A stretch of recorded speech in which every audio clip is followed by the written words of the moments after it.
let's talk about that. How do we find the happy medium in all these things? I mean, so that we can all exist and survive economically, but yet, try to minimize our pollution. And so, I guess that's the sort of the debate today. I think you need to go with the energy sources that help you out the most. And right now we know it's oil and gas. But also we have natural gas and coal. And since there's an abundance of coal, we need to do something about making sure that we have enough coal to help run the energy infrastructure in the United States. Because our trend has been, like we say in our last videos, our trend's been going away from that. Like we're decommissioning most plants. Like we've actually cut half the plants we had back since 2010. Yeah, we used to have 400 or 500. Now we have 200 something.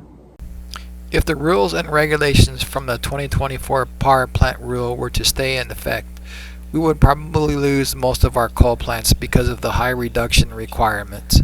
Now the thing is, with the Inflation Reduction Act, I think they wanted to make the carbon dioxide emissions so stringent that a lot of these plants, it would cost them a lot of money just to stay in business. So if that would have happened, who knows how many coal plants would go out of commission in the future if that was to take place.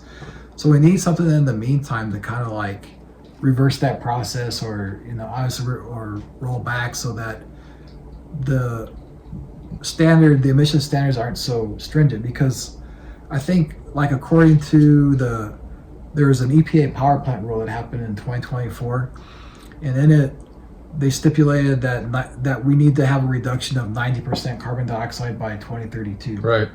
That's a lot. I mean, that's a big 90%. That's a big reduction. I mean, how are they going to accomplish that? How are they going to accomplish that? So yeah, it's well. It seems to me, if you put out a regulation like that, you're basically saying, good luck. If you can do it, that's great. If you can't, so what? You'll be gone. That'll solve our problem too. So I think that's somewhat of that type of regulation where it doesn't matter either way. It'll reduce it. So it's going to go down whether they go out of business or whether they stay in the business. So we aren't ready to capture the carbon dioxide from coal plants, even if we had the capture equipment in place. The concern is we don't have the infrastructure in place to know what to do with the carbon dioxide yet. You mentioned how CO2 is only 0.4% of the atmosphere, and all these things. So, and reducing CO2 by 90% at some point. They talked about easing up on that, okay, on the CO2 emissions requirements, okay? They're going to ease up on that. So what do you think of that? I think it's a good idea. I think it would be good to sequester the carbon dioxide, and we talked about this before, but you need to have a plan of what to do with that carbon dioxide. You just can't, like, even if you put in the equipment to sequester it, to capture it, you got to do something with that afterwards. And if we don't have that infrastructure set up, it's not worth our time and the rush and the time, doing it so quickly by 2032 to get that all done. You need to have something in place for that. So that's a good example of probably going too far too fast, where you have good intentions. Hey, let's reduce CO2 emissions by 90%. Yet how do you do that effectively and efficiently, to where you're not causing problems elsewhere? So let's say we reduce one area, but they gotta just put it somewhere else or do something with it. And I'm not sure there's no infrastructure in place to help use that effectively. And so, I don't know, I think I think it's a good approach, but by 2032, that's a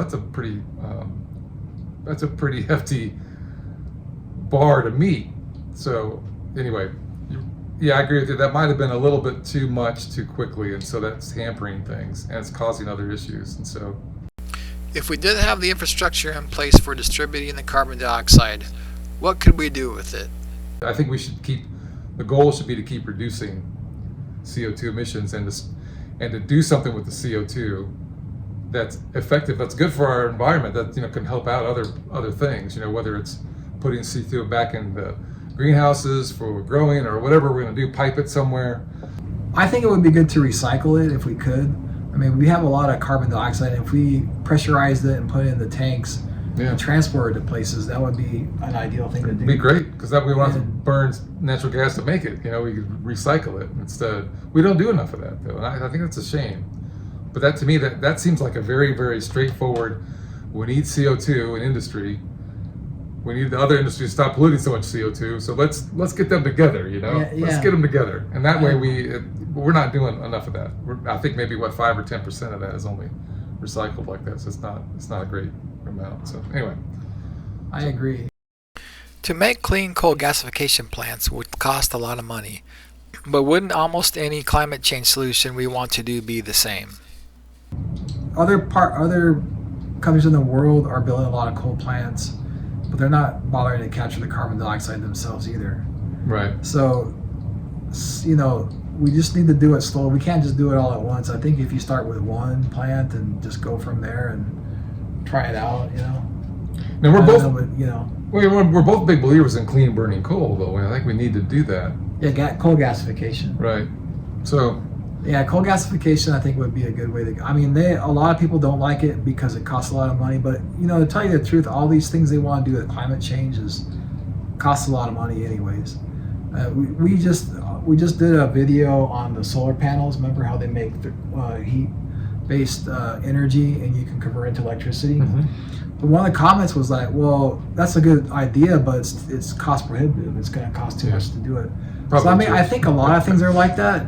It doesn't really matter. I'd say it doesn't really matter, but a lot of different technologies just cost too much. And without government assistance, sometimes you need government assistance, but without good investors or other actions happening, it's kind of hard to think that these things will take place. But I mean, we need cooperation between entities to make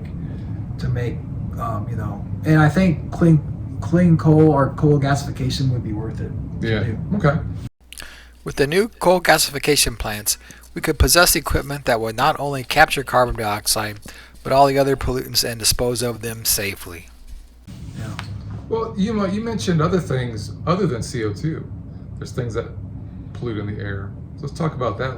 So plants and power plants and other industry, they pollute not only CO2, but they produce hydrofluorocarbons. They produce heavy metals in the air. Things that are pretty, like you said, much worse than CO2. Okay, but also for our health and hazards, that's a big concern. So there's been some deregulation in that as well. What do you think of that? I think it's a good idea, and we've talked about this in our other videos too, but there was a time in the early 90s where a lot of coal plants were emitting a lot of sulfur dioxide, and they had to amend the Clean Air Act so that the coal plants stopped doing that. They put scrubbers or different equipment to remove that sulfur dioxide, and then the acid rain started going away. Yeah. And so they've already had this instituted in coal plants, but I think with the new power plant rule, they want to increase the restrictions on it.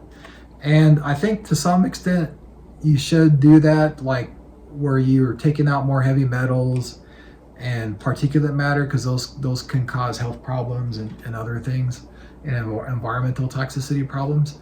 But I think it's also, we have the technology to do it. A lot of people don't know that, but we're talking about the gasification equipment.